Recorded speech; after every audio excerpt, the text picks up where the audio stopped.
Alright, this is Brother Thabiti, and we're just going to be doing some trigonometry, finding the missing length when the numerator is x. And so to do this, obviously we're going to need to know sine, cosine, and tangent. And we have been reviewing this week. We have SOA, katoa, which is what we use to help us remember this. And what that means is that O over H, which is SOA, sine is going to be O over H. That means opposite over hypotenuse. Then we have cosine, which is, we call that coa, which is adjacent over hypotenuse. And then we have toa, which is opposite over adjacent. And the first thing we want to do is figure out which one of these trig ratios we're going to use. And to do that, what you want to do is you want to find out, first of all, you want to see the side here that has the unknown and the side that has the known. So those are the two we're looking at. So we have x and we have 20m here. So that's what we're looking at. So now, since these are the two we're looking at, let's go ahead and find out what is our adjacent, what is our opposite, and what is our hypotenuse. And I always start off with the hypotenuse first because it's very easy. It's like the hypotenuse is always, out of these three angles, it's right across from this box here. You can make a bow and arrow right across. And it's always this angle right across from the right angle box. But it's also, if you can look at it, it's also the angle that is not attached to this box. It's all by itself. So this right here is going to be the hypotenuse. Then if you want to, also you have to look at this. You see this little green line here where it's 72 degrees? This right here is what we call our reference point. And that's so important because that tells us which one is the adjacent. The adjacent is always the same angle as the reference point here. So this is hypotenuse, and over here we're going to have the adjacent. And then we know the last one over here is going to be opposite. And remember, the only thing we're only interested in the unknown and the known here. And so that's opposite and that's adjacent. So we have opposite, which is x, right? So and so we have opposite and adjacent. Opposite and adjacent is tangent. As you can see right here, it's going to be tangent. So that means we're going to go ahead and, first of all, let's go ahead and write our degree. Wait, let this airplane go over us.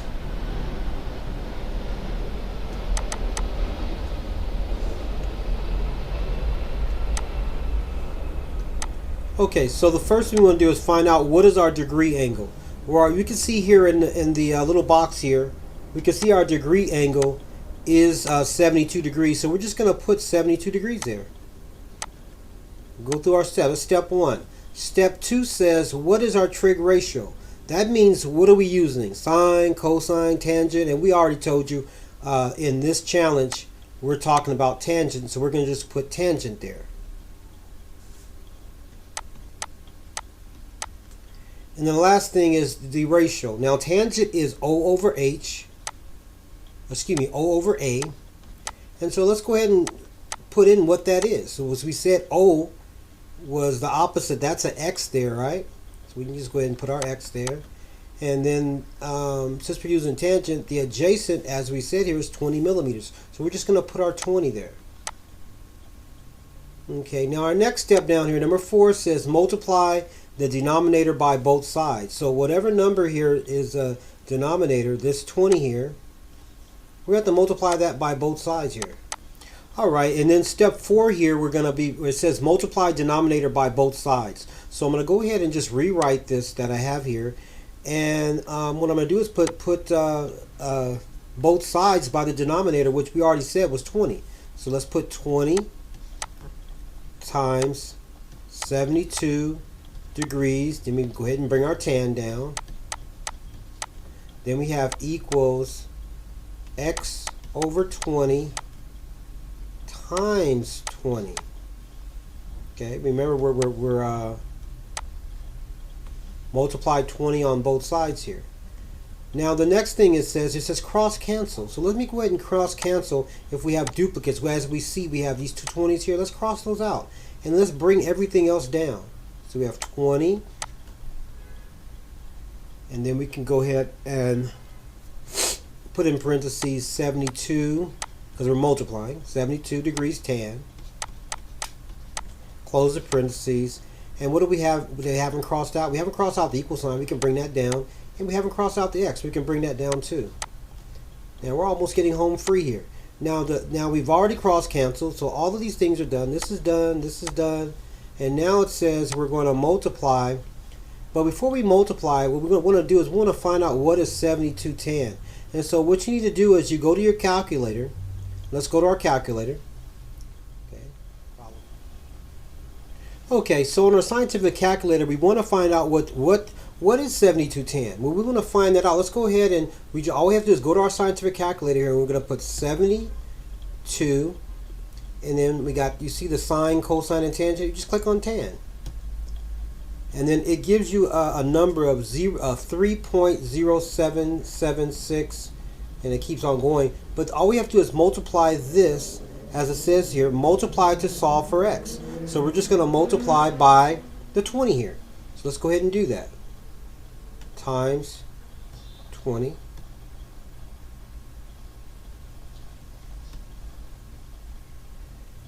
And as you can see here, we have 61.553. And remember, the first 5 digits here is which you need to look at. But when it comes to rounding, as we want to do on this, look at that rounding to the nearest tenth. We want to look at the second number after this decimal. You see we have the 61.55. So that second 5 would be your second number after this decimal point. If that number is 5 or higher, that means we can go up 1. If that number is lower than 5, then it stays the same. It would just be 61.5. But as we can see, this is 5 or higher, so this can be changed to 61.6, 1.6 meters. Okay, so we have 20, and we just did on our calculator, we found out what 72 tan was, so that's 3.0776, and that's equal to x. So all I gotta do is multiply these two together here. If we do that correctly, you would get 61.6.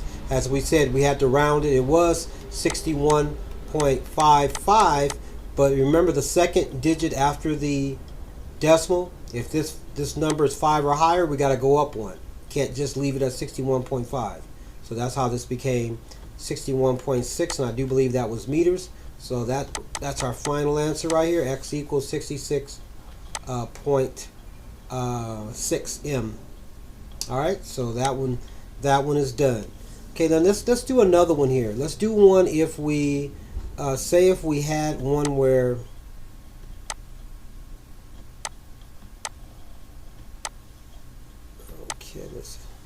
all right, here's another one right here. Let's go ahead and do this. Now, this one's going to come out to where the denominator is going to be x, and it's done a little bit different, so really pay attention. The only difference in our steps is that I'm going to go down to the final steps. We're just going to be, at the end, we're going to be dividing instead of multiplying, but all the rest of the steps are actually the same. Okay, follow me. Okay, so this one right here, the first thing we want to do is, it says step 1, as I labeled these, degree angle. So what is our degree angle? Well, our degree angle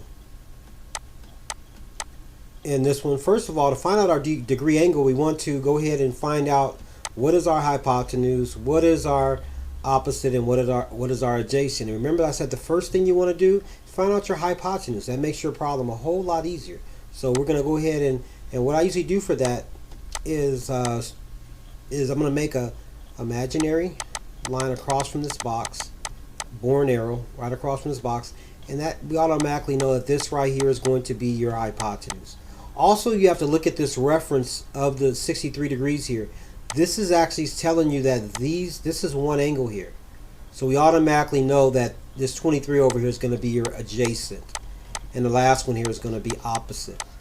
Now, as I was saying before, the only ones you're really concerned about is the unknown and the known numbers here. So the unknown is x here. So we're interested in this hypotenuse. And we're also interested in this adjacent here for 63. So that means we have AH. And so if we look at this, we have we have A and H, and that would be cosine, right? Yeah, it would be cosine. So we have A and H here, and so let's go ahead and write this out. We have degree angle. The degree angle here we said was 63, so we'll go ahead and put 63 degrees. Then it says a trig ratio. The trig ratio we just said is cosine, so we're going to go ahead and put cosine. And then we know that cosine is A over H, so let's make sense of whatever A over H is. And we said that A is 23, so we're going to go ahead and put 23 on the top there. As I said, the numerator, you know, is going to be a number, and the bottom is going to be x. So we have 23, and then the hypotenuse we know is x, so we'll go ahead and put the x there. Okay, and the next thing it says here, we're going to go ahead and multiply the denominator by both sides. So this x we got to multiply by both sides. We're going to rewrite this. We're going to multiply x on both sides. So we're going to go put our x here times 63 cos equals, and we just said it was 23 over x, but we also have to multiply that by x because we're multiplying both sides by x. Next thing it says here, number 5, 5 on our steps here says we need to cross cancel and then bring down the unsolved. So let's go ahead and cross cancel. We have 2 x's here, we can cross that out. Let's bring down what we have not solved. So we have x, and we can put this in parentheses since we're multiplying these two right here, right? You can always put parentheses there. So we put 63 degrees cos equals, the only thing I have on this side is 23, so we're going to go ahead and put our 23. Now the next stage says we're going to divide and solve. So we're almost to the end of our challenge here. So we're going to divide by 63 degrees cos. And so let's do that for both sides here. Okay, so whatever we do on one side, we do on another. So we have 63 degree cos. On this side, we're going to put 63 degree cos. These two we can cross cancel just like we did before. They're the same, and we can bring everything down that we have. What do we have left? We haven't crossed out. We have x. We have the equal sign. Then we have 23 divided by 63 degrees cos. Now we just have to find out what 63 degree cos is and just do a basic division problem to get to our final answer, right? So let's go ahead to our scientific calculator and find out what 63 cos is, okay? So let's go here to our calculator, and we're going to go ahead and put in here 63, put 63 in first, and then go ahead and put cos. Now when we do that, we want to write this number down because when you have x as your numerator, you can just take this number and just multiply it by whatever length that we have that's a known. But when we're dividing, it's done differently. So what we want to do is we want to go ahead and write the first 5 digits here. So it'll be 0.4539. So let's go ahead and write that down. Okay, clear this. And then we divide that by 23. So we go ahead and put in 23 first. So it's 23 divided by, and then the number I just told you was 0.4539, and put your equal sign there. And remember, the only thing we're worried about is what is the second digit. If we're rounding this to the nearest tenth, we're looking at the second digit to the right of this decimal point. If that digit is higher than 5, we need to go up 1. It's not going to be 50.6. It will be 50.7, right? Yes, it would be. Yes, because that 7 is higher than 5, so it wouldn't be 50.6. It would be 50.7. So let's go back to our sheet. All right, so let's go back to, coming back to our sheet here, we said that x equals 23 divided by 0.4539, and we use our calculator and we did that. We came out with 50.7, and that's your total answer. Give yourselves a round of applause.